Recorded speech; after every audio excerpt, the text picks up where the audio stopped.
Hello, all. Welcome back to What's On Tonight, a podcast with elaborate, quirky, and unpredictable conversations about TV, movies, and more. I'm Becky. And I'm Mandy. Today, we are here to recap season 1 of the hit Max show, The Pitt. Please note this is a spoiler-filled podcast, so if you haven't watched all the episodes yet and don't want to be spoiled, just come back and check us out after you finished watching the season. So, the season is over. It was an amazing season, but I do feel a void in my soul not getting to see Noah Wiley every week. But we just thought it'd be cool to get together and just kind of go through just some of our favorite moments in the show and any thoughts we had on hindsight or review after seeing the whole thing play out. Did your mind change on anything from earlier in the season? And then hopes for next season. And then we'll move on to a couple of fun things that we did with the awards. So let's start off with favorite show moments. Mandy. Whoa, favorite show moment. This is like... Well, you don't have to pick one. I've got like 4 that just stood out in my head. Okay, so I think that surprisingly, this is a small moment, but okay, well, first, Brainworm. Justin, big ups to you. What up, Justin? Because that is such a nightmare scenario. Man, they really kind of, because my number 2 is going to be another one of those. They kind of hit on all of my biggest fears for the most part in this season. Brainworm guy, or, that whole plot line, it was one of my favorites just because it's so horrifying and disgusting, and the idea of getting a brainworm, because what's going to happen to you after that, the best you can hope for is you become the Surgeon General of the United States. Second is the degloving. I love that those are your favorite. Like, there's a slew to choose from, and you're going with the things that freaks you out the most. Yes.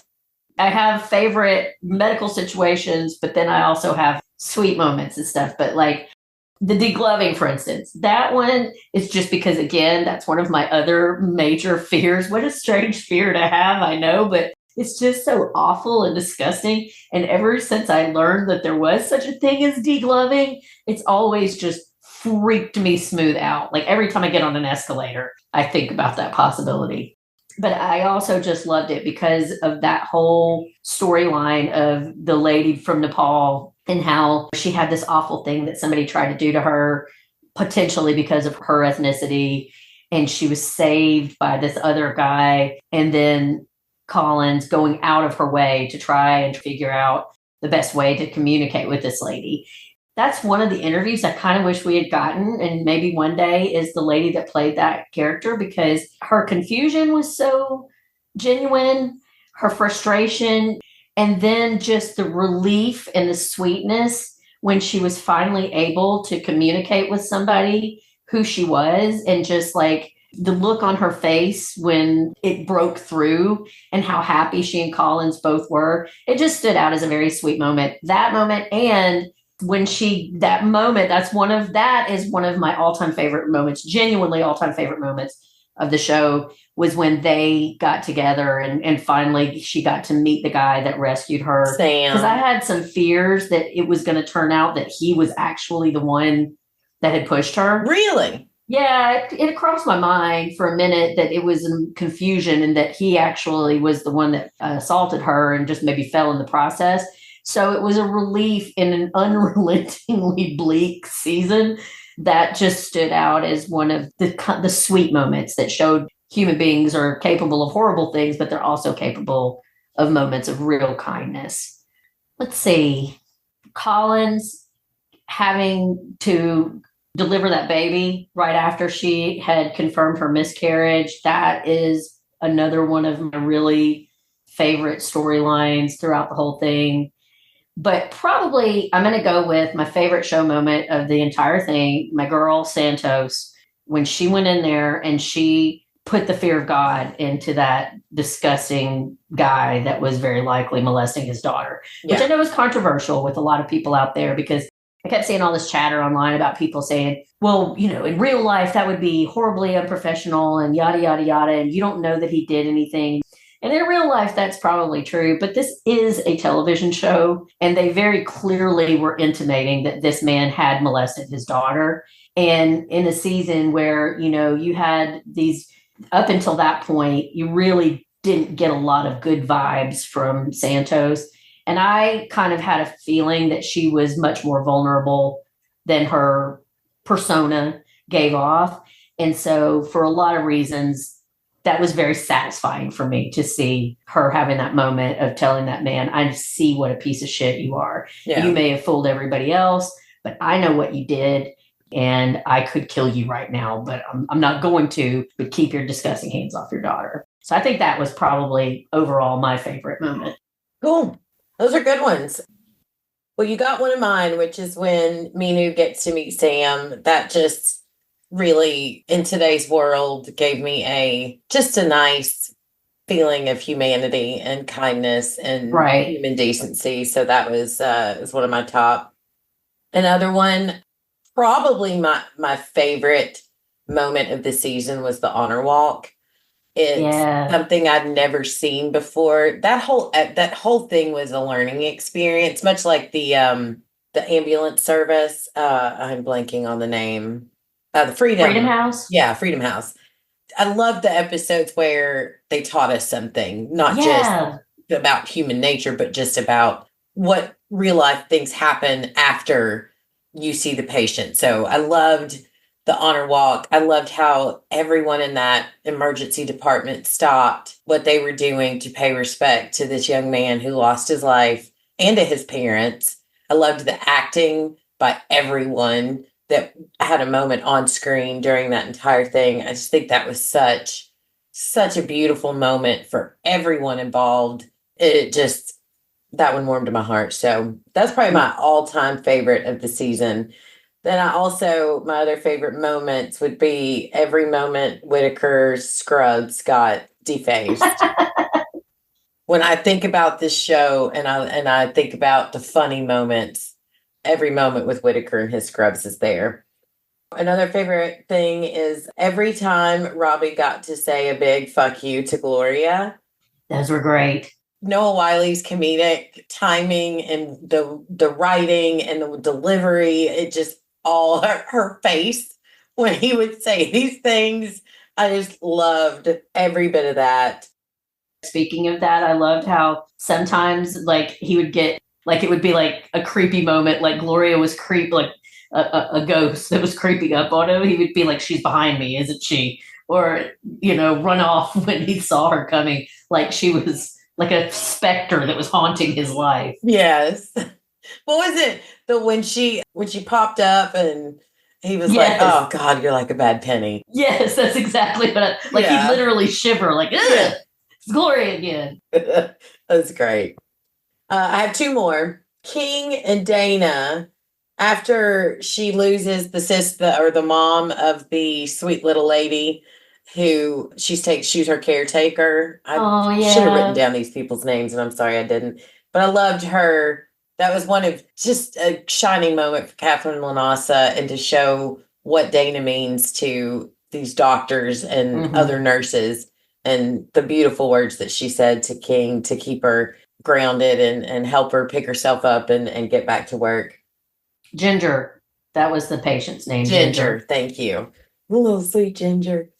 And then my last favorite moment is when King and Mohan are together and they are working with the gamer girl.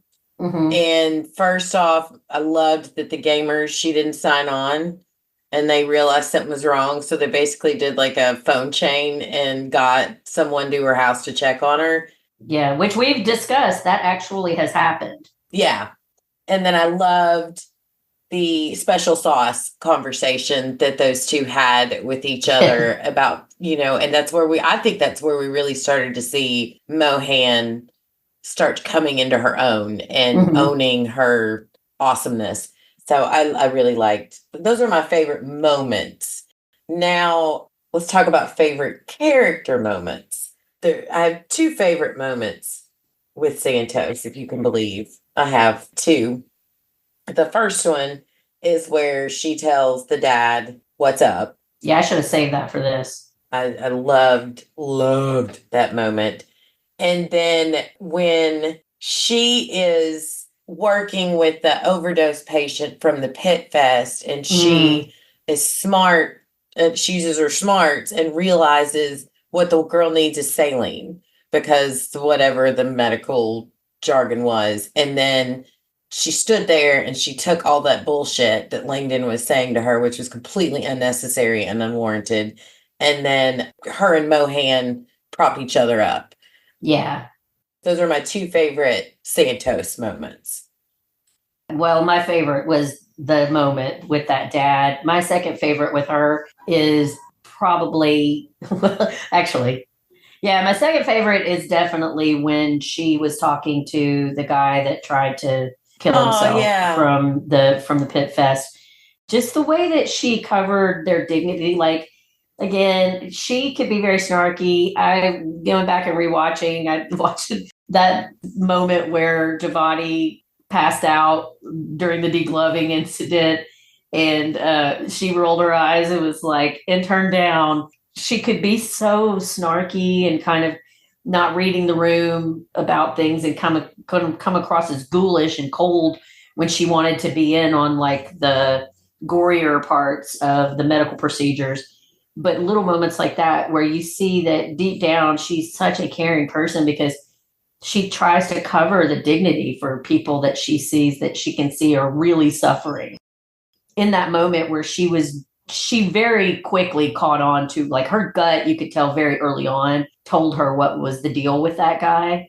And the way that she preserved his dignity while still letting him know that he was important and that she was very glad that he was here and that she understood what it was like to be in the place that he had been emotionally. I loved that. And then, of course, the end with her and Whitaker when she brings him home with her, adopts him. I'm still on like, man, I would love to see a buddy show with those two. Yeah, that's going to be part of my hopes for next season. Yeah, that's great. When we get, I don't know where you want me to fit this in, Becky, but I started reading the Vulture recaps. I meant to do that because I usually like the Vulture recaps that they do because they're so funny. But I wanted to do it like after each episode because I didn't want to spoil anything, but I've never thought about doing it during the season.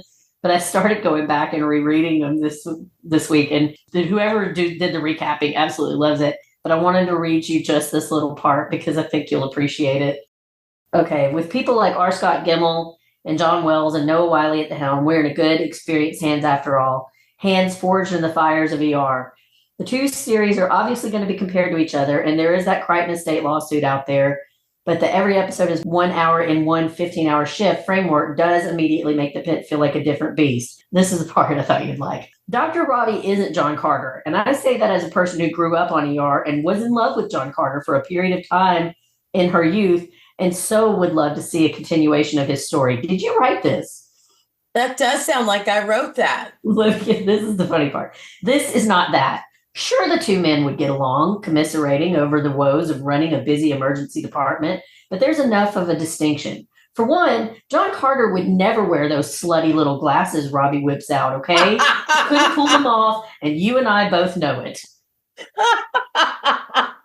That's fantastic. Okay, that's fantastic.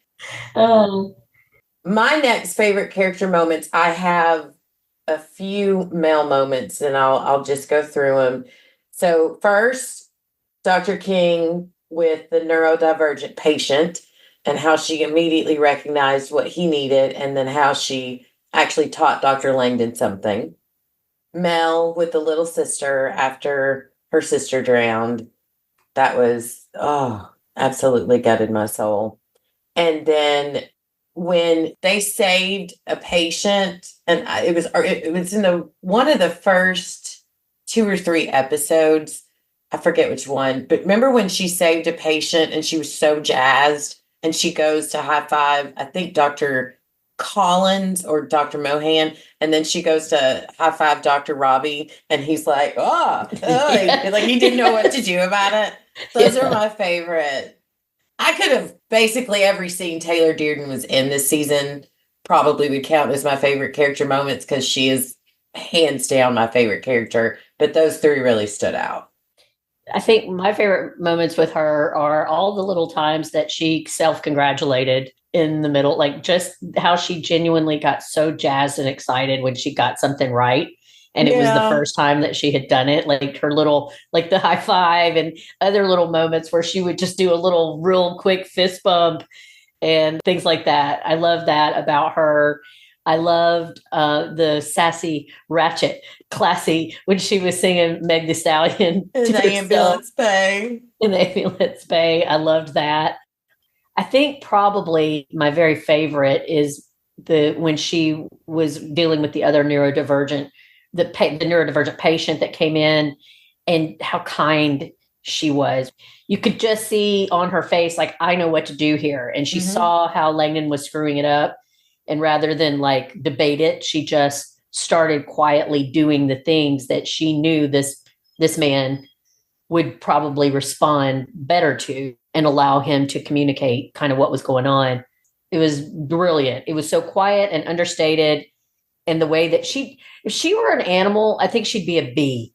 Like she just has this busy bee feel. But so important. Bees what she does is so important.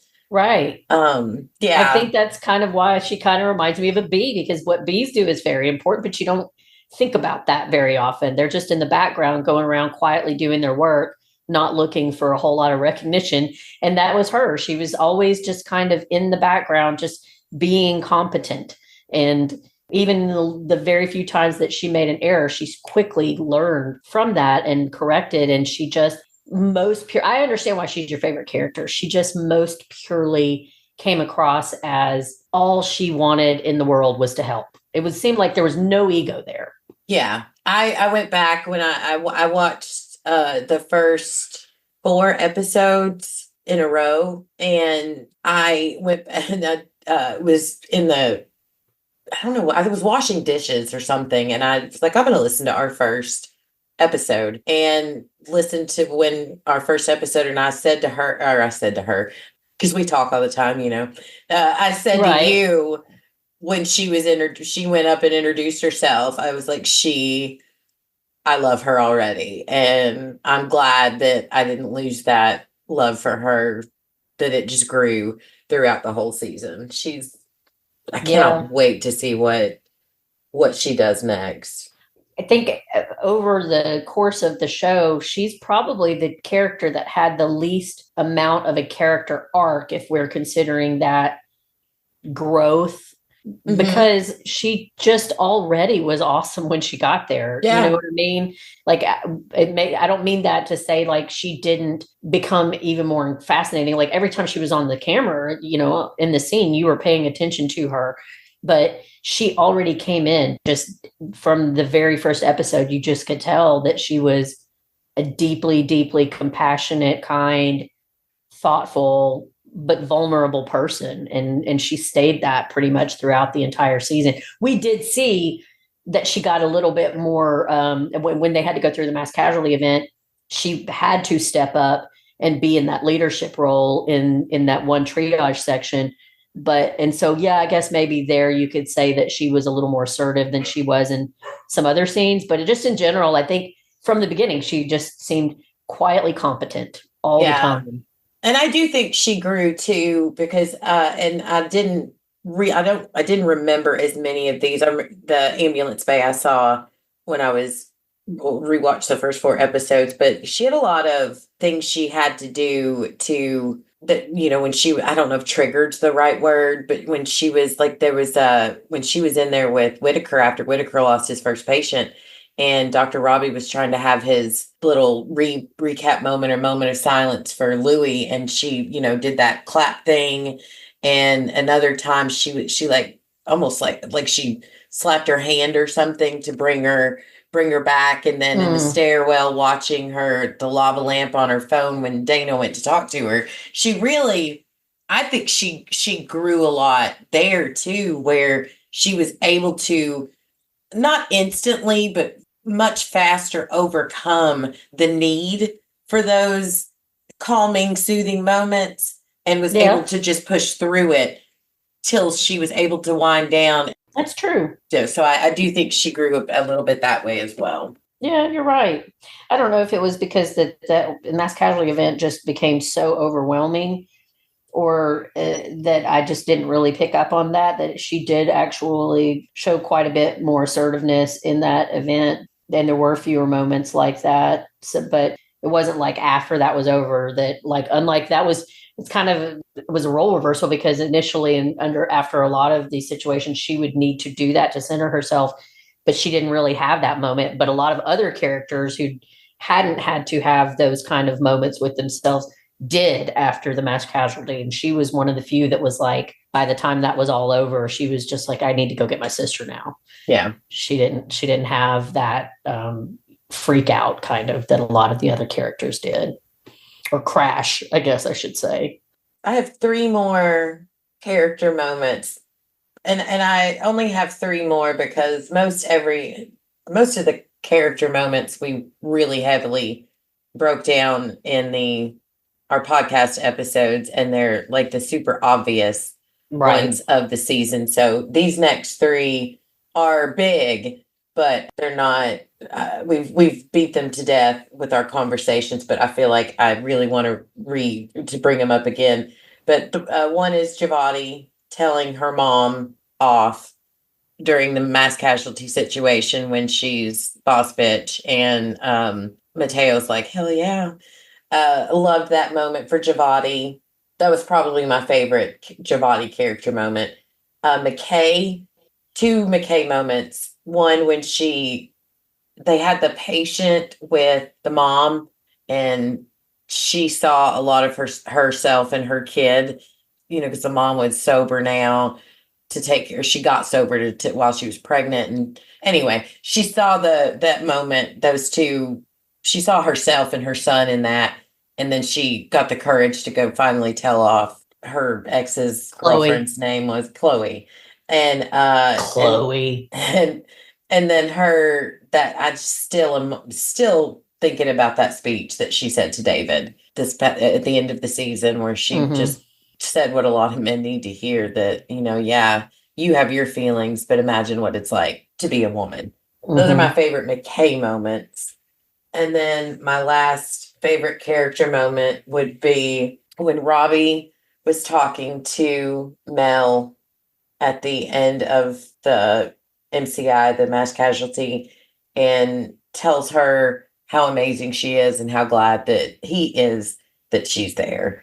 I could go into Robbie's breakdown and basically everything Noah Wiley did. There's so much meat in this show, but we've talked about so much of it already. But those are my super standout character moment.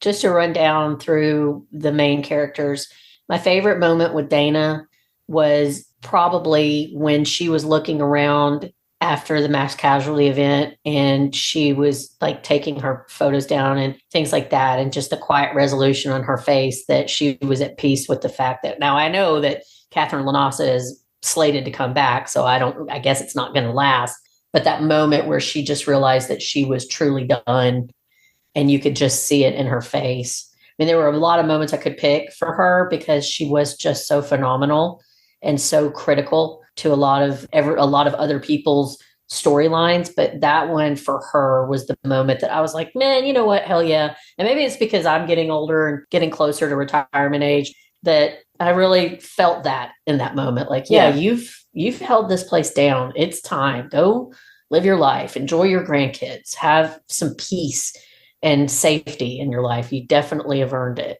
And her face was great in that moment. I loved that.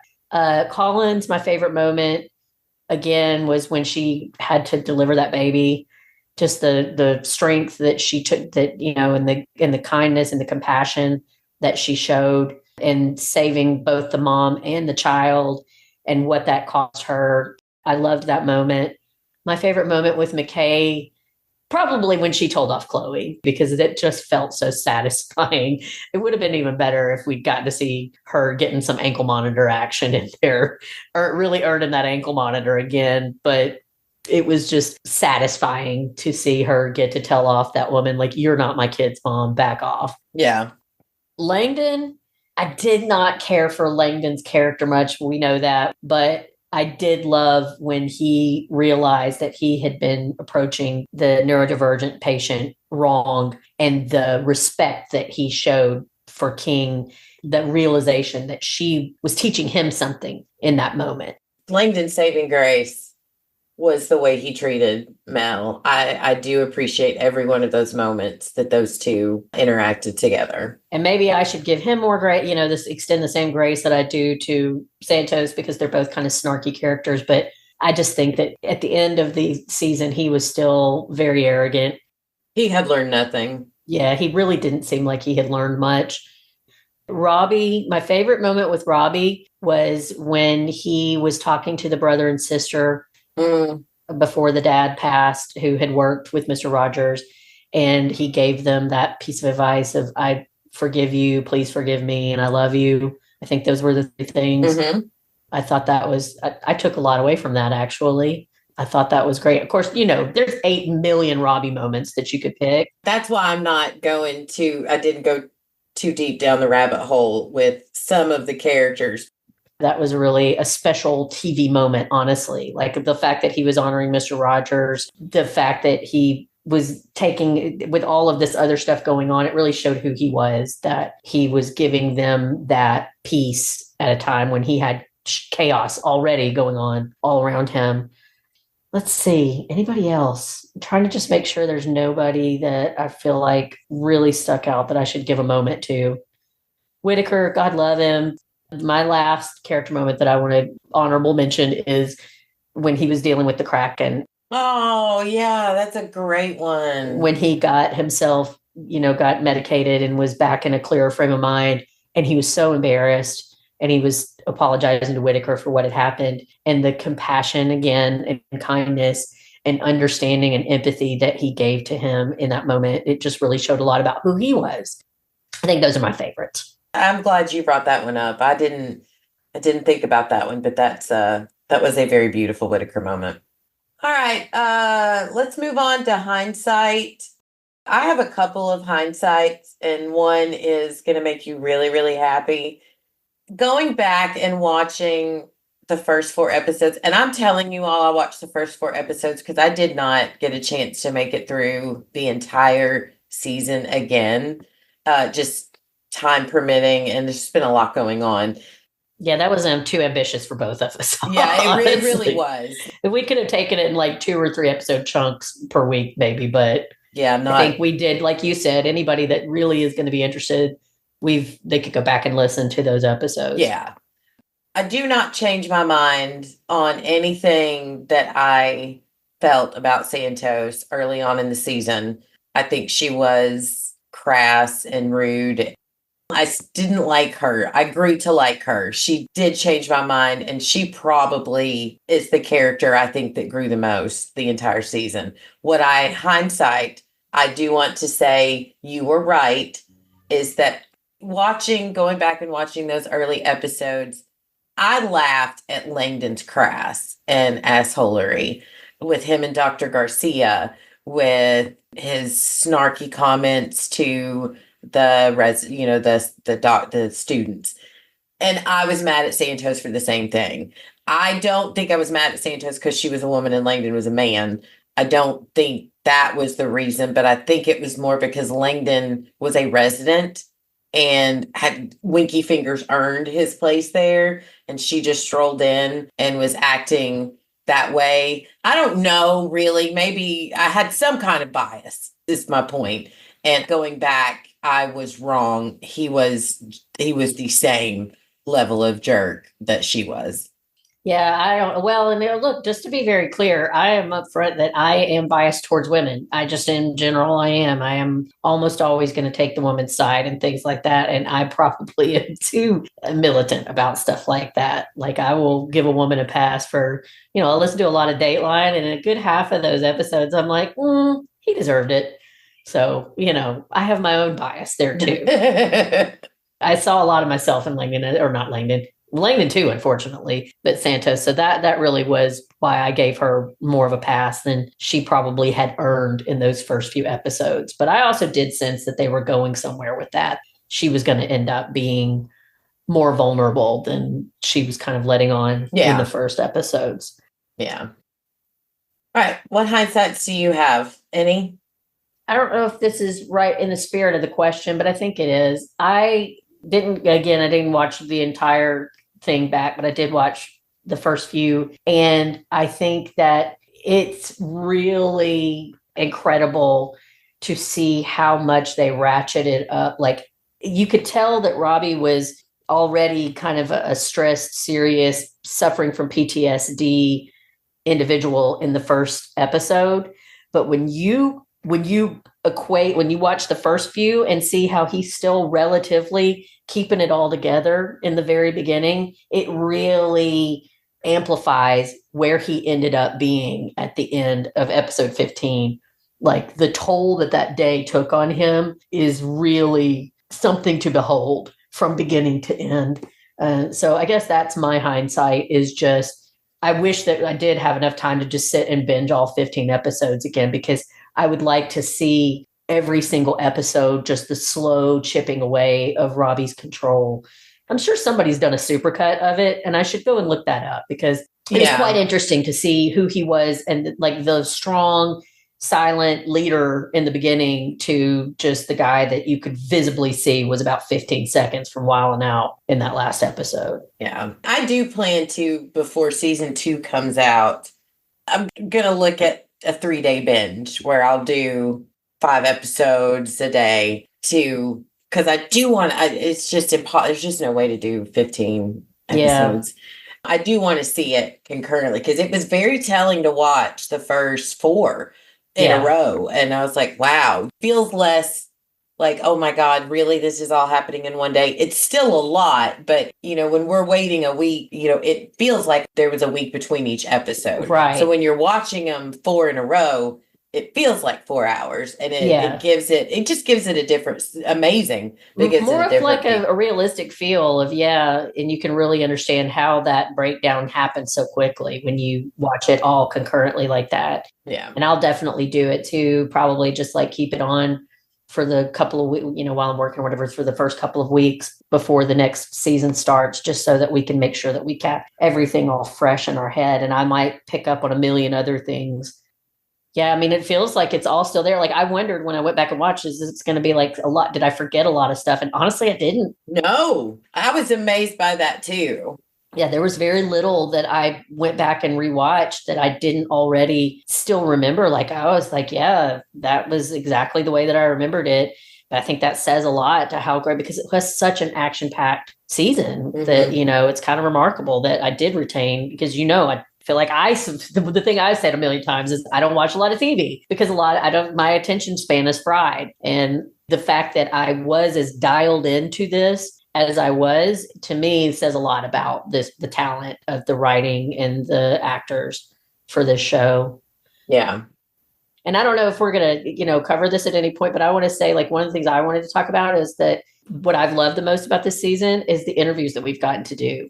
The people that we've gotten to know and speak to, Justin, Alex, Crystal, Supriya, they're all just like, the time that they gave us is just so special. And it really helps me to see the show in a different light. Mm-hmm. And, we've made kind of friends with a few of them. Yeah.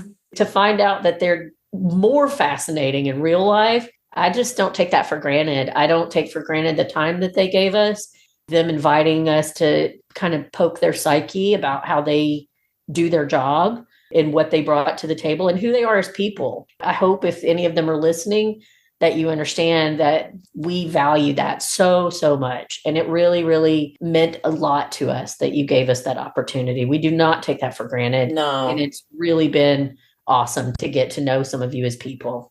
Yeah. And to follow your journey now. Yeah. See what's going on in your lives. And Justin's doing his actors night, which if you're in the Los Angeles area, I wish I was close that I could go and see one of the shows, but I've been sharing on our podcast page, and I got a message from him that was like, hey, how's it going? And he probably got way more than he bargained for with what's going on in my life right now. But it was like, oh my They're gosh, such it's genuine crazy. people. Yeah, Yeah. it's just amazing. And, Ambar is. Ambar, how did I leave her out? I'm so sorry. She was such a sweetheart. And she's like, if we had a cheerleader, it would be Ambar. Yeah. I reached out to her because she mentioned that she would, hey, if I can help get you in touch with people to come onto the show. And there are other interviews that we have in the works that are thanks to her loving us so much that or loving our conversation. I don't know if she loves us. Yeah.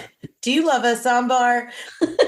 It was such a great conversation, and she's so interesting, and she's had such a fascinating life, and she's such a smart woman and so talented. And I'm tearing up a little bit just thinking about, like, we're just a little old podcast.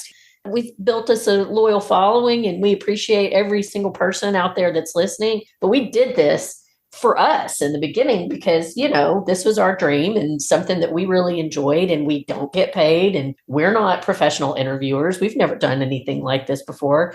And they were just so gracious and so really giving. I mean, that's the only word I can use for it. Like, they could have just clammed up or given us same answers they've given 50 other people, but instead they had real conversations with us. And that's just priceless. It is.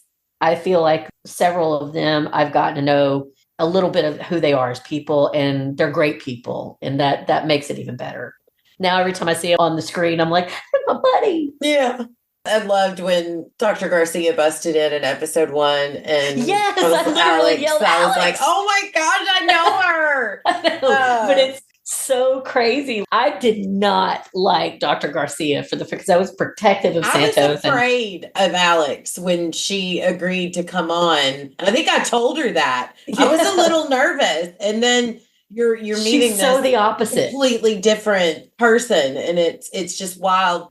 And that's what a great actress she is. That I wondered, like, if I saw her character or some of, all of them really, but like, if I see them differently now that I've had a conversation or two with them, would I see them differently? And I got to tell you, Alex she is so different than Garcia this is how talented she is. Still, I know that's her on the screen, but that is not her. Like, that is how talented she is. She is just completely channeled somebody who is very much the opposite of her sweet, loving, caring, compassionate character. And she nailed it, especially now that you know what you know about. And maybe that's my hindsight, knowing what you do know about Langdon's character explicitly. And to see that scene, like, in the first time I saw it, I was like, what is her deal?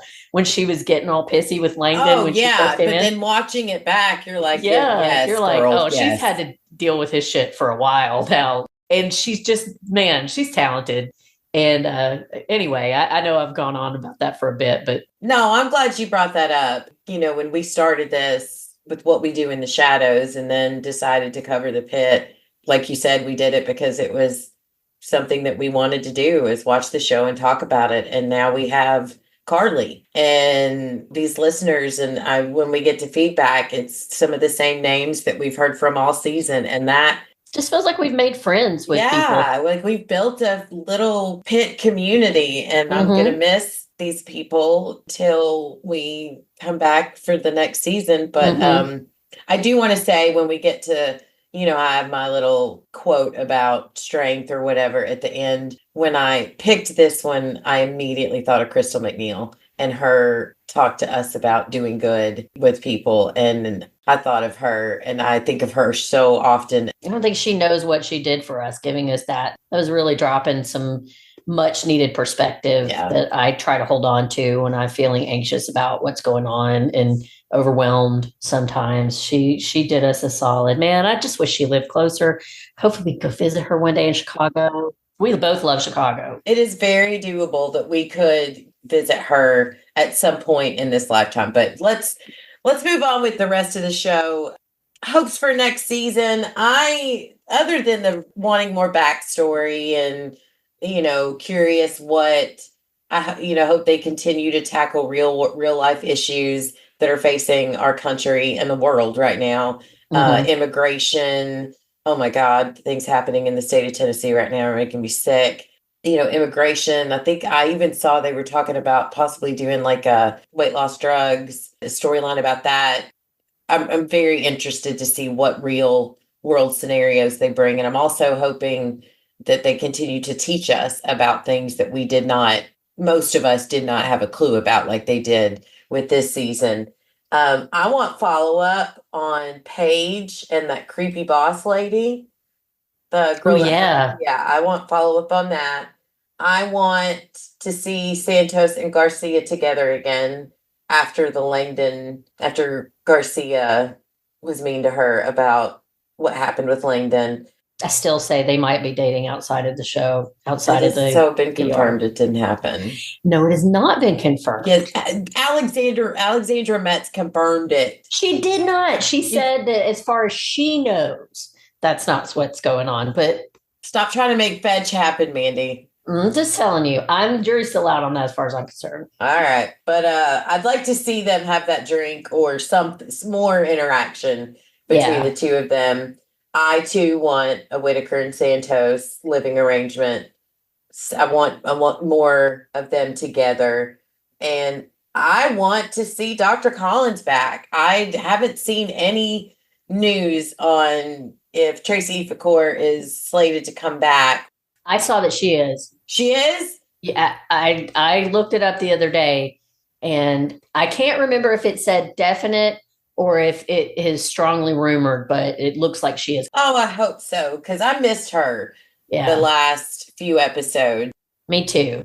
So that's my hopes for season 2, my very short list of hopes for season 2, but maybe we'll do another episode closer to season 2 on the 4,000 things I want to happen. What do you got? I want to see Langdon having finally come to terms with the fact that what he did was dangerous and stupid, and maybe get some humility.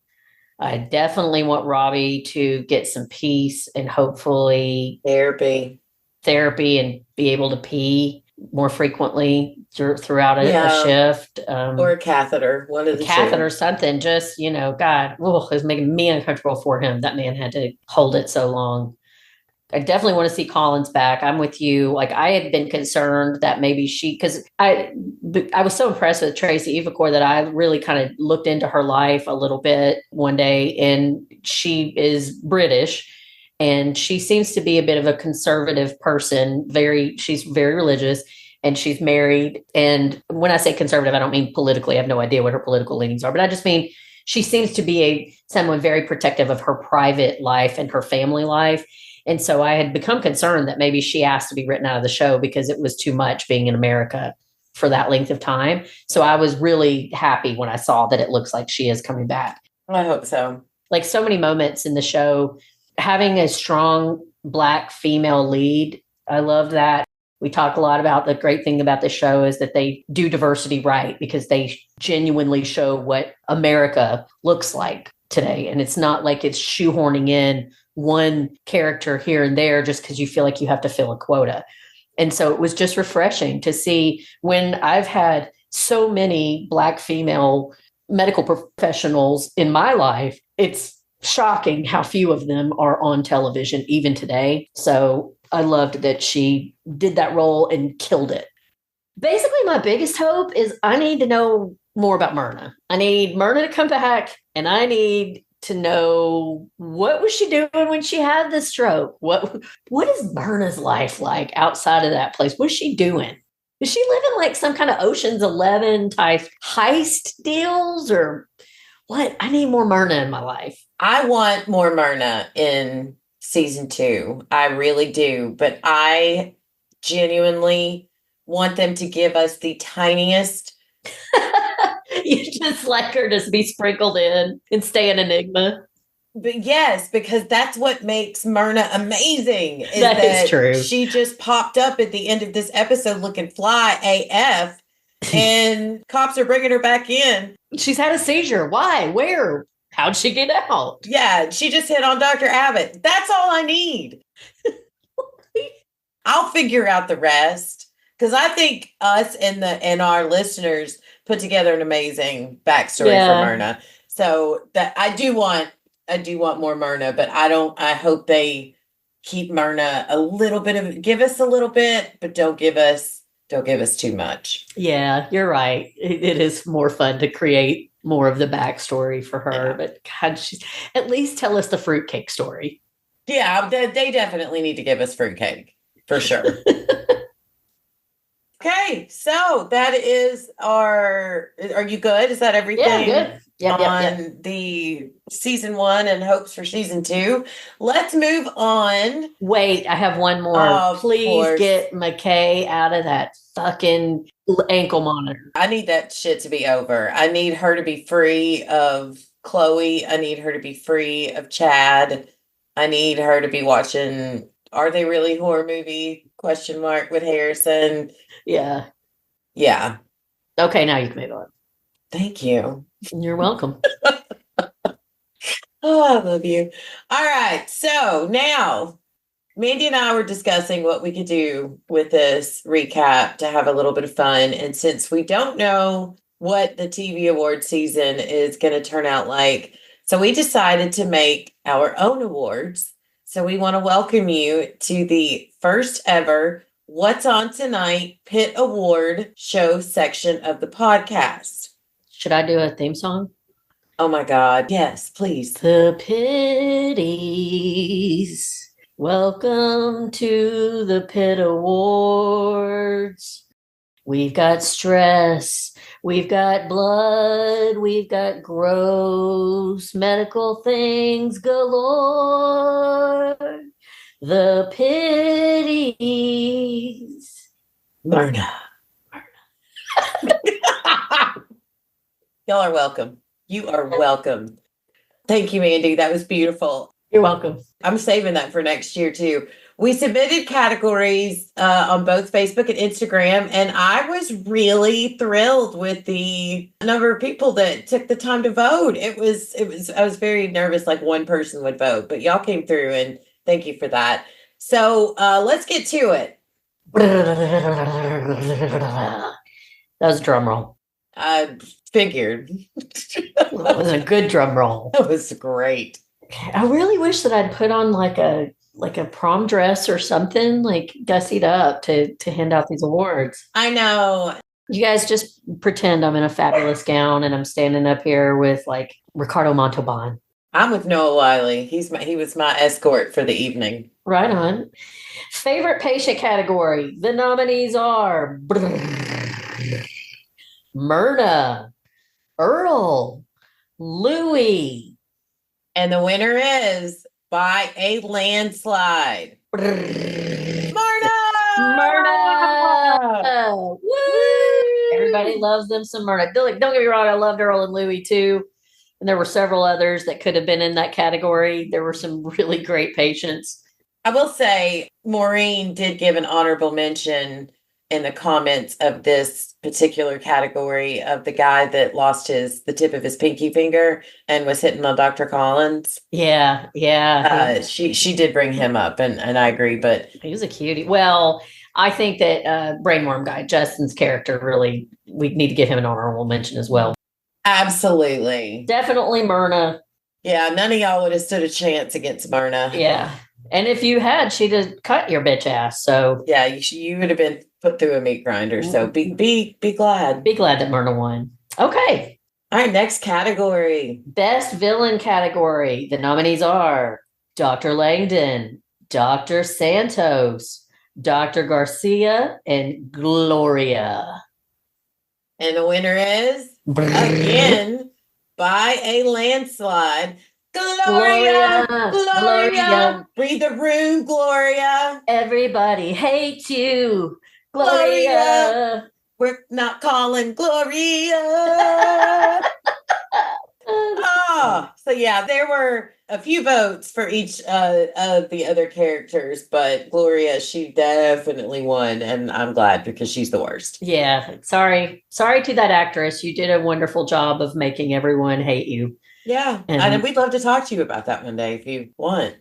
You know, completely oblivious to what was going on, overly bootlicking to your higher ups. not thinking about traumas that your doctors are going through. Grossest moment category. The nominees are degloving, baseball player eye procedure. Oh my God, I forgot about that one. Birth scene. And the winner is, surprising me, is the baseball player eye procedure. Really? I really thought that was going to go to degloving. I definitely thought it was going to go to degloving. Oh my God, that was the grossest thing. To me, that was by far the grossest. I personally think that the eye procedure was grosser because it had to do with the eyeball and oh God. Anyway, but I am glad that not one person voted for the birth scene. So that means everybody's either cool with seeing a natural, beautiful thing happen. Beautiful, that's not the right word. A natural. Well, it's kind of beautiful. Miracle. It's horrible and disgusting and scary. It's not beautiful in the physical sense, but it's beautiful in the wow, look what a woman can do sense. Right. That's the thing. Like, I'm very proud of all of our voters for not going with that, because I think that was one of the most remarkable moments in a very remarkable television series, because no one shows it like that. It's Mother's Day today as we're recording. We talk a lot about mothers and, we think of, the sweet, take your mom some flowers, and moms are sweet and fun, and they make your dinner and they pack your lunch and all that stuff. People do not give women enough credit for how incredibly dangerous childbirth can be. Everybody listening, thank your mother for what she had to go through to bring you into this world. I, like everybody else in that moment, was like, whoa, are they really showing that? But then immediately, and it sounds like most people too, were like, you know what? Hell yeah. When we've got women losing the right to access to their own healthcare in this country, and decisions being made by people who do not have a uterus and will never give birth, I thought it was incredibly brave and awesome that they showed that. All right. Well, on that happy note, let's move on to the next category, which is. Oh, well, played right into there. Saddest moment category. The nominees are Honor Walk, drowning victim, Collins' miscarriage, Whitaker loses his first patient. I'm not going to do a drum roll on this one because it's super sad category, but the winner was the drowning victim. Yeah, that's the one I voted for. Yeah, same. Honor Walk was very sad, but it was also so powerful and beautiful, the Honor Walk. It was so sad, but it was also amazing. I don't know if I'm saying that right. Losing a life, because there was at least a little bit of the hopefulness of the fact that he was going to save so many lives. Right. But that little girl losing her life just is such a senseless tragedy. And every actor in that room showing their emotions, and it just was, the whole thing was so well put together. Yeah. And, as a parent, you can't put your head. I'm not even going to go too far down this line of thought. We'll move on from this because I can't think about it too much without just it destroying me. But I can't, I can't even imagine, we talk about, like, in the real world, this show shows what doctors go through and the traumas that they go through and whatnot. Confident, we've talked to some of the people from the show, and we know of at least one person who's had a very similar situation in their life. We've heard, that there were other people in the cast that had moments like that they have experienced in real life. I can't imagine the trauma they went through just filming that episode. Even though it's acting, it was so heavy, man. Yeah. I think that the audience got it right on that one. Mm-hmm. Best storyline category. The nominees are Langdon's drug addiction, Robbie's PTSD, or the Pitt Fest MCI. And the winner is the Pitt Fest MCI. Yeah.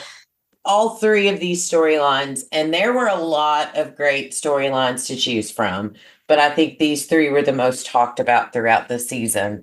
And I really thought Robbie's PTSD was going to win out. I did too. It did get a good amount of votes, but Pitt Fest MCI was the one that most everyone enjoyed the most. Not enjoyed. That's just wrong words for these things. It's just hard, because it is a TV show. So you are watching it because you enjoy it to some degree, but it's really hard to talk about enjoying something when you're discussing such a realistic mass casualty. Yeah. I hope everybody listened to our talk with Supriya Ganesh, and she answered a question that I personally had, which is, what did they base this on? And it was the mass casualty shooting in the casino in Las Vegas a few years back, because they're just, unfortunately, this kind of violence is so prevalent in the United States. Thankfully, on that scale, it's still pretty rare. But yeah, man, that was just so much. You're already just like, how much more can these people take? And then bam, the doors get blown off. It was mind numbing. It was intense. Yeah. Okay. Best duo category. The nominees are King and Whitaker, Perla and Princess, and Javadi and McKay. And the winner is King and Whitaker. Oh, that was a good one. Those are the two sweetest people in the show. So I could see why. I personally liked Perla and Princess because they're amazing. I love them, man. Would it not be great if we could get both of them on at one time? Yes. Sometime and interview them. Those two actresses did such a great job together. I loved them. But King and Whitaker are also awesome. Yeah, they won by a landslide. Really? Yep. That's very cool. My vote is still Pearl and Princess, but I understand that absolutely because they were a great duo. Best Doctor category. The nominees are Dr. Robbie, Dr. Collins, and Dr. Abbott. And the winner is, by a landslide, guess who? It's Dr. Robbie, isn't it? Dr. Robbie. Dr. Abbott only got one vote. Really? I think it was me. I think I voted. No, you voted for Collins. Oh, did I? Oh, I don't know why, because honestly, I think Dr. Abbott ended up being my favorite. I like Dr. Collins a lot, but Dr. Abbott really ended up being my favorite. He was a hoot. Yeah, I think if I had to phrase this category favorite doctor, it might have gone differently. You know what? I think that is why, because I do think that out of the three, as far as like who helped it together and was the most rational and the doctor that I want, it would be Dr. Collins. Yeah. All right. Here we are, guys. The big one, folks. The favorite character category. The nominees are Dr. Mohan, Dr. Robbie, Dr. King, Dr. Santos, Dr. Abbott, or Dana. And the winner is, y'all, we have a tie. What? Dr. Robbie. Which I thought would be a landslide. Dr. King. Yay. Well, that tracks. Yes. Yeah. I completely agree. All of them are amazing. All characters on the show, not all characters are amazing, but all are worthy of this award. But we had to go with what the people say, and the people agree with me that Dr. King and Dr. Robbie are the best. So that, ladies and gentlemen, was the 2025 What's On Tonight Pitt Awards. Please tune in next year when we will be back with even bigger and better categories. So thank you all for playing, and good night. Next year, maybe we can get John Mulaney to host. Oh my God, no. You know who we're going to get to host next year? Justin Wade. Yes, that was my second. Actually, as I was saying that, I was thinking that would be great. That would be awesome. I bet he would do it too. Yes, and we're going to make it big. It's going to be bigger and even crazier. That's funny. You know what? I almost texted you this morning and said, hey, last minute, do you think Justin would jump on? But then I thought there was no, because I thought this would be a real fun episode to do with him. I wanted to ask him, but he's full on into Actors Night. So we will get him on. He's just a fun guy, man. He said he would come on and do an episode with us. So I'm going to hold him to that. Yeah. Hopefully maybe next season, if at least that one episode, we can get him on. And he's got to host the Pitt Awards. So Oh, that's what I meant. Like, if we can't, I'd love to have him on for any episode. Oh, for that episode, I see what you said. Yeah. I'm gonna try to get him for 2. Let's see what happens. All right. Seriously, that was fun. Thank y'all for playing. And we're gonna head into show notes and news. There is a lot of stuff, but most of it we've already covered through our last few episodes on what season 2 looks like, when season 2 is coming, so on and so on. So the only thing I think we didn't really talk much about, we talked a little bit about it earlier in this episode, but in the last episode, is who we know for sure is going to be back for season 2. And so far, we've got Dr. Robbie, Dr. Langdon, Whitaker, Javati, Santos, Abbott, King, Dr. Ellis, Dr. Garcia, Mohan, and Dana are all confirmed for season 2. That's so awesome. far. And I really hate, and I know she just came in at the end, but man, I wish I had mentioned more about Dr. Ellis when we were talking about favorite character moments. She was great. So glad she's coming back. Yeah. All right. Well, unless you have anything else to add on show notes and news, we're going to move on into feedback. We got some really great thoughts from y'all on this one. So, Mandy, you want to start us off? Via the Pitt's Reddit page, Loser Baby. Hey, Loser. I love how the Pitt feels old school TV. More episodes than the typical streaming show and 1 episode per week release schedule. I tuned in for Noah Wiley, but ended up with a pack of new favorite actors. Same. Amen. The Pitt fandom goes beyond watching the show.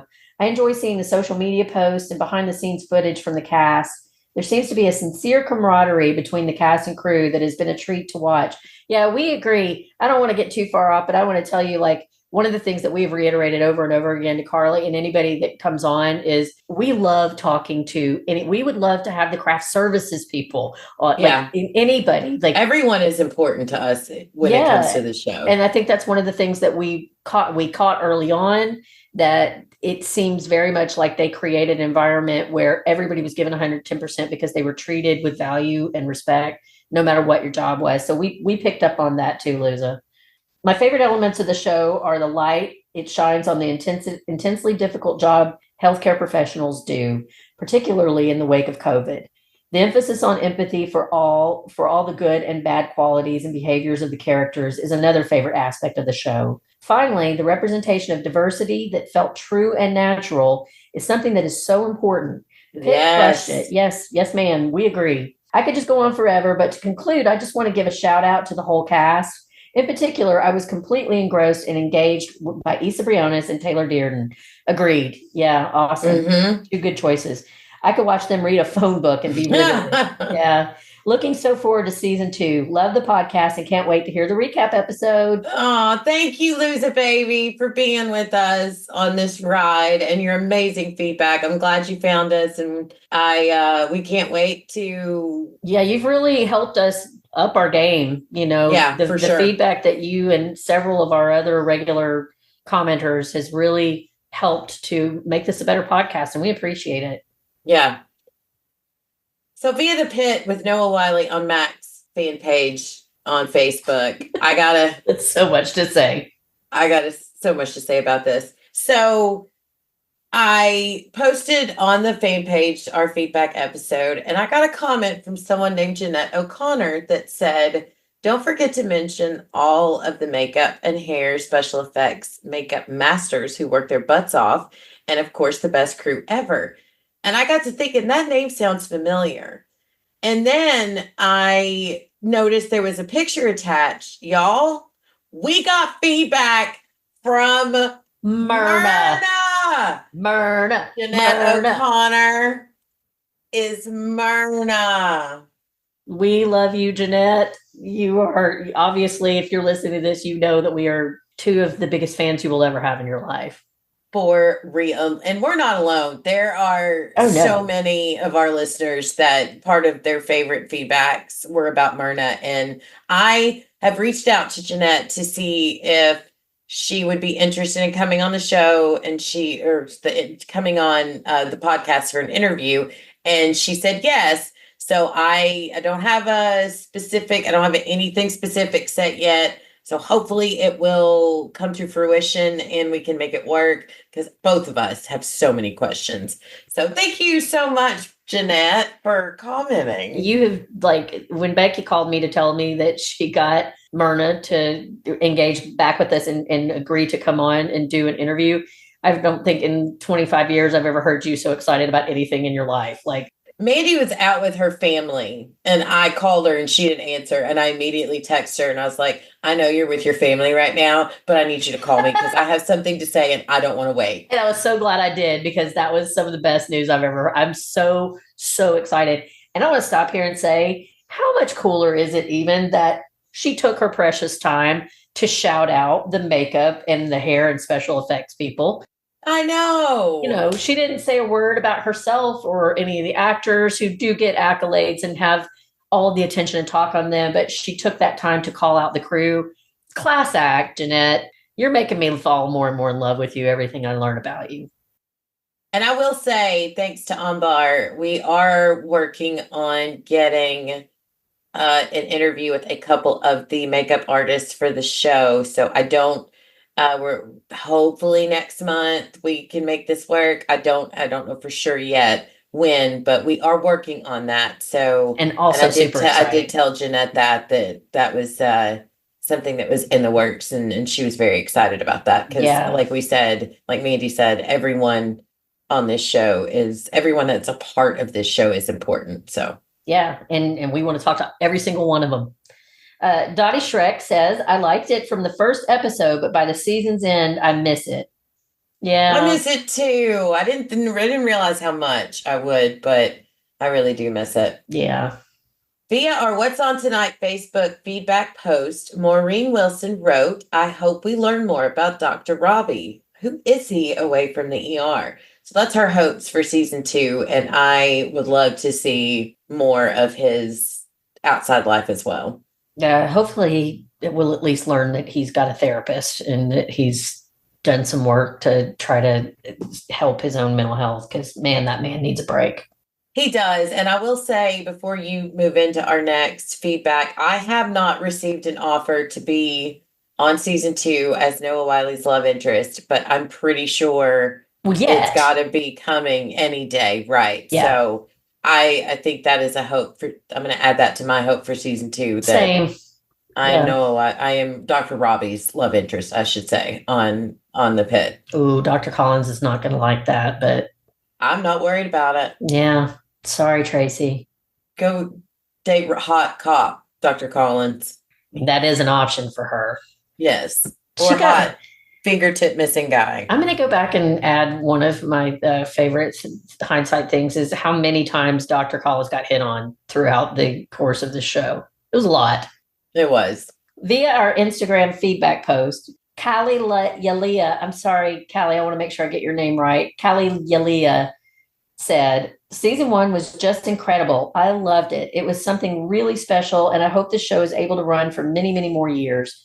When it comes to season 2, I feel like season 1 gave us so many avenues to explore, and that was absolutely done on purpose. I really like to think that the writers wanted to keep their options open in regards to the direction to go forward with which storylines to rotate through. With what we know about the next season and the time skip and setting, Langdon's first day back, there are a few things I would love to see explored. Langdon and Garcia absolutely have some sort of history. What's up with that? Will their dynamic change after Langdon's rehab journey? Did Garcia ever have any feelings that something was up? How close were they? Did they both go to school together, intern together? Were they a quote unquote thing? I felt like there was some kind of flirty chemistry when I went back and did the rewatch. I'm not saying they're in love with each other, but I think they might have boned at some point in the past. I got more like the vibe of maybe they were interns together. I did the first time. The second time, I'll look for that the next time I'm watching it, because I didn't see that at all. But I'll go back and I'll pay attention to that. Maybe I missed something. And then she goes on to say, it's July 4th and Abbott's a vet. How would this affect him? Oh, that's a good point. I do hope that they go into that. Would he be working overtime, staying home? How would that impact his ability to cope through the traumas coming in that day? And then she says, sweet Javati, how did that first day change her? Did it make her more determined? Did it make her want to ditch being a doctor even more? How much more confident is she now that she's been through the MCI and had more experience under her belt? And then she says, Mohan, has Mohan started to explore who she is outside of her role as a doctor? Will we see any further possible romances? And then she has like two little looking eye emojis. I love that emoji. It's very cute. McKay, I just want more of everything with her. Yep, same. And perhaps a possible real breakthrough with a patient. I think she's such a beautiful balance of both Santos and Mohan that she deserves that one moment where it's obvious that she breaks through to someone, perhaps a parallel to the possible trafficking victim this season. Also, in general, I can't wait for all the wacky firework and festive injuries you could get into. Lots of hand traumas, I assume. Something up the butt? Maybe. Oh, yes. That is the most amazing sentence. Something up the butt? Maybe. I mean, why not? It is the Pitt. Oh, Lord. Oh, that's funny. She does add, that being said, and pivoting over to my feelings to season 1, I have 2 things that have been sitting with me. One very flippant and another massive disappointment, and the only critique I've had about the show. Firstly, the dog in the hospital thing. Funny for the bit. Unfortunately, accurate misinformation when you think about how most people understand emotional support animals. But as a service dog handler, my stomach dropped. I'm tired of the ESA service dog misinformation and jokes and shows. Well, that first, I never thought about it that way.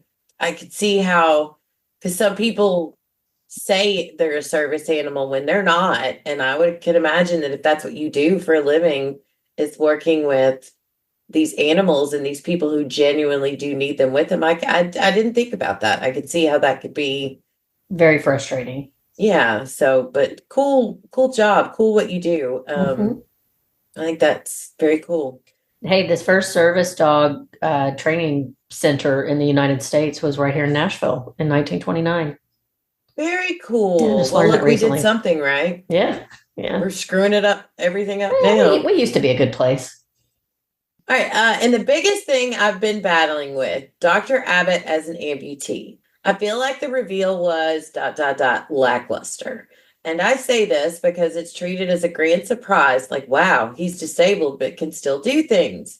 It's not surprising if you value disabled people as people and disability as something that is neutral. Additionally, I feel like it doesn't, Winky Fingers, add anything to his character. Not enough to justify making him an amputee and going through the lengths of Winky Fingers getting a prosthetic and doing CGI. If it was, then why not hire a disabled actor? I just think it was in poor taste and it was incredibly disappointing. Even more so when seeing that production knew it could come across a certain way if Sean played up a limp for the character and that it's used in a Winky Fingers, well, this doesn't define him sort of way. Okay. I feel like I don't agree with all of that. Yeah, I don't see it that way. I see where she's coming from that way, but I do 100% see your point for sure. Yeah, I didn't feel like it was what we always call a very special episode moment.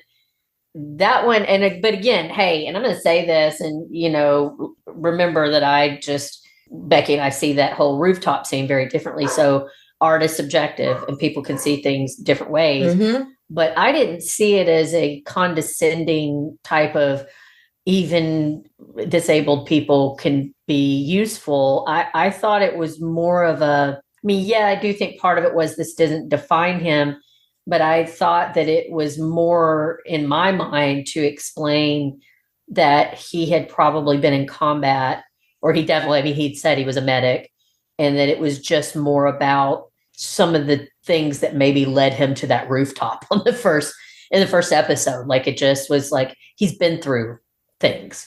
I didn't really feel like they were trying to make it about him being capable, even though he had this injury. I just thought it was more about that this is another part of his story of just the things that he's gone through and done in his life. Yeah, very much like Taylor Dearden being neurodivergent. Mm-hmm. And it just, there were things about it that they did show us in the show, but it just added to who she is as a character. Yeah, that's how I saw the amputee thing. But I do see your point 100%. Yeah. see where you're coming from and how that could be. And that's not a cop out. I mean, you train service animals. I'm assuming that you probably have quite a bit more experience with people with disabilities than Becky and I, either one of us do. And so maybe that's our own bias showing.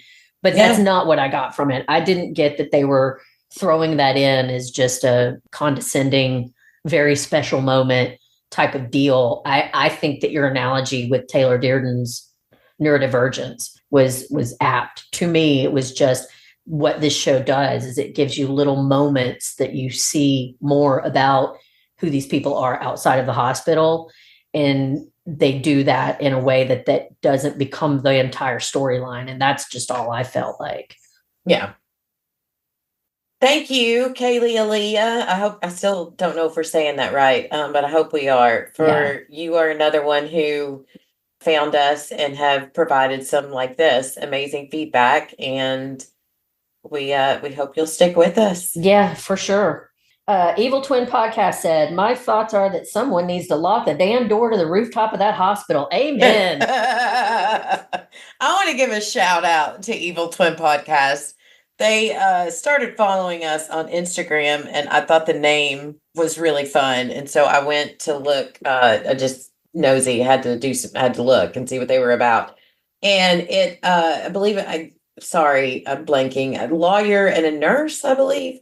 Two friends that, like Mandy and I, who they too cover the Pit, and they are a riot. Oh, I gotta go check them out. I only found 4. I've only seen 4 episodes so far, but if I'm not mistaken, their next podcast is going to be, I think, the Pit fan fiction episode. I hope I saw that right. But either way, please go check out Evil Twin Podcast if you're looking for something new to listen to while the Pit's on hiatus. They've got new content coming out about the show, past episodes this season. It's great. They're so funny. Yeah, so that's awesome. I gotta go look at that. They're funny. I totally agree. You think Gloria would have a padlock on that damn door up there? For sure. We received a little bit of feedback on our interviews with Crystal and Supriya. On Crystal's interview via YouTube, Linda went 1541. Hey, Linda. Hey, girl. I really enjoy this. She seemed like a wonderful person. Man, she was, Linda. Oh, she was. I want to just reach through that screen and hug her at the end of that. A special lady, a really sweet person, very smart, very, very compassionate, very concerned with other people in the rest of the world and justice and all of that. And yeah, I'm glad that came through in the interview because she really was awesome. On our interview with Supriya via the Pitt Reddit page, this made me laugh, at Slayer of the Mindset just simply said, she's hot.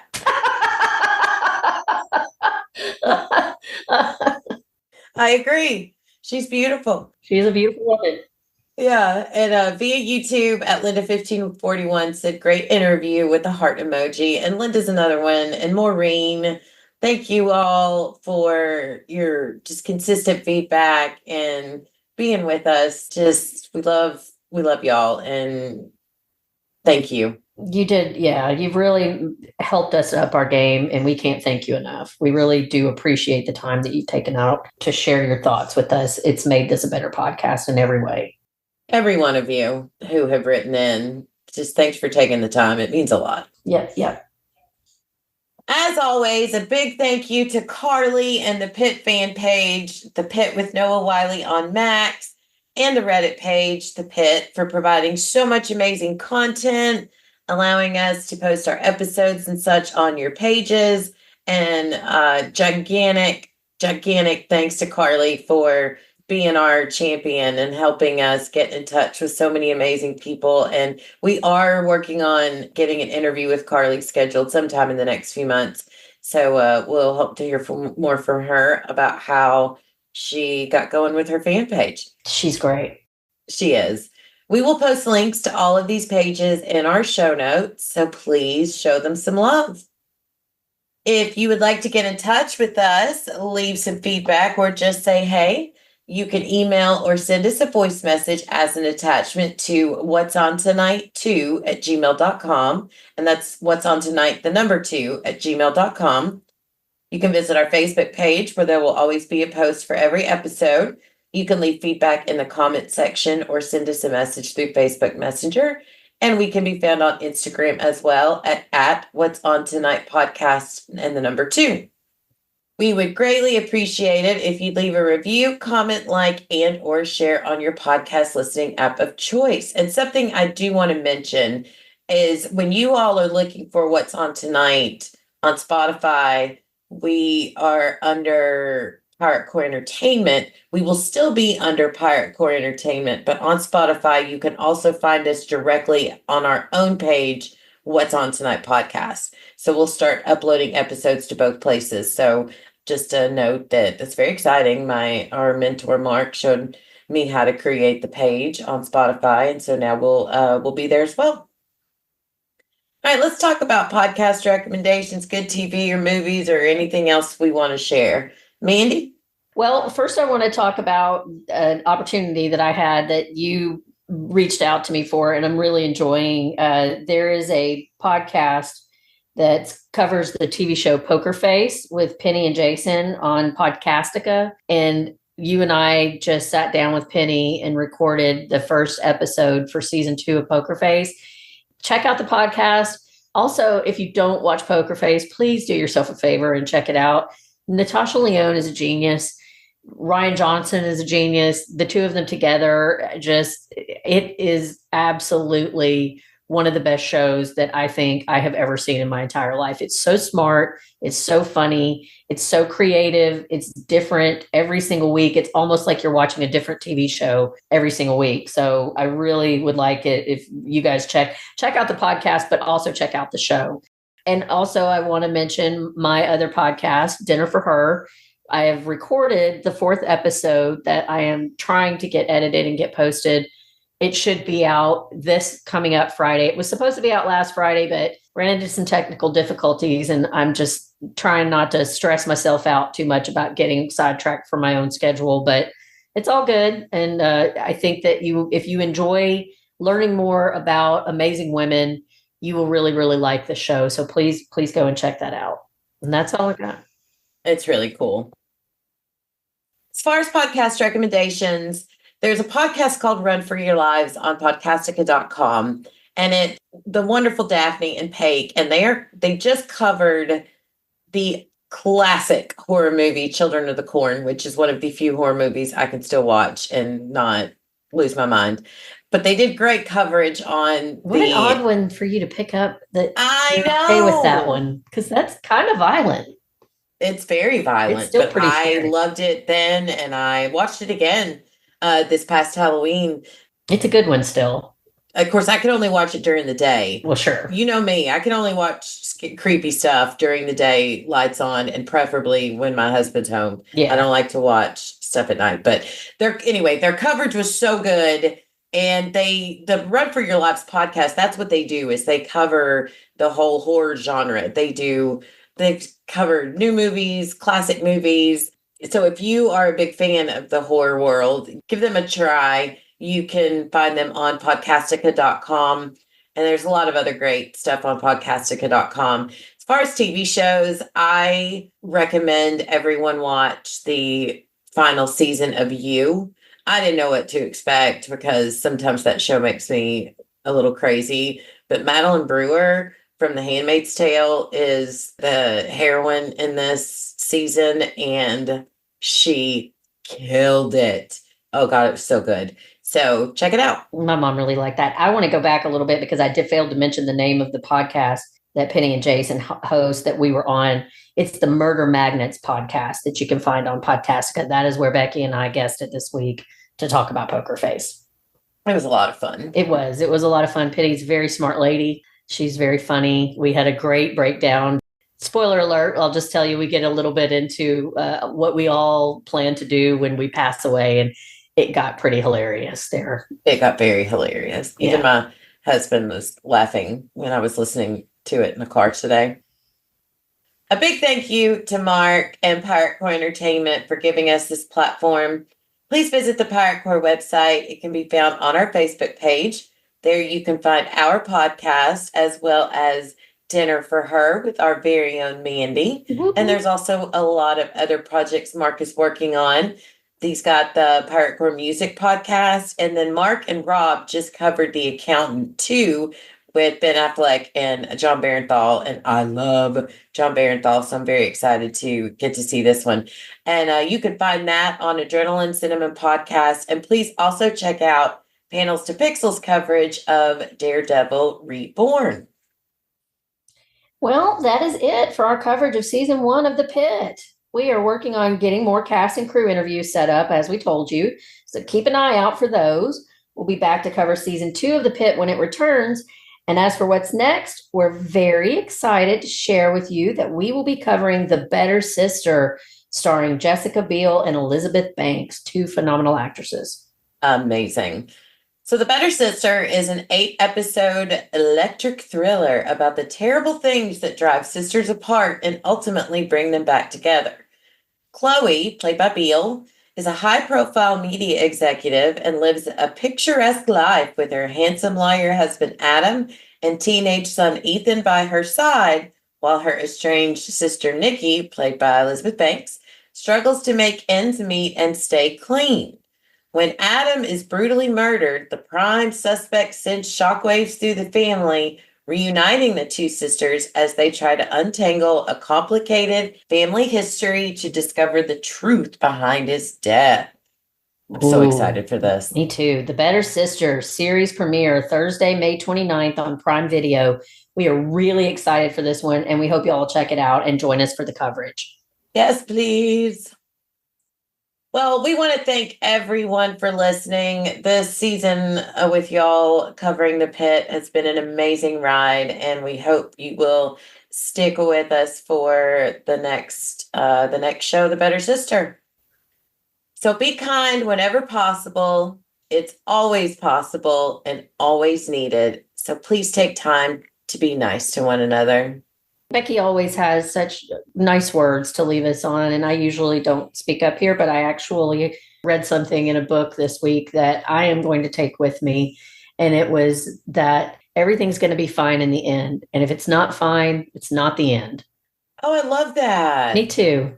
It really spoke to me. Yeah, if you're going through it, just keep going through it because it will end eventually and everything will work out. Thank you. You're welcome. Well, I'm Becky. And I'm still Mandy. We'll catch you in a few weeks when we grab the remote and see what's on tonight. Bye. The Pitties. Myrna.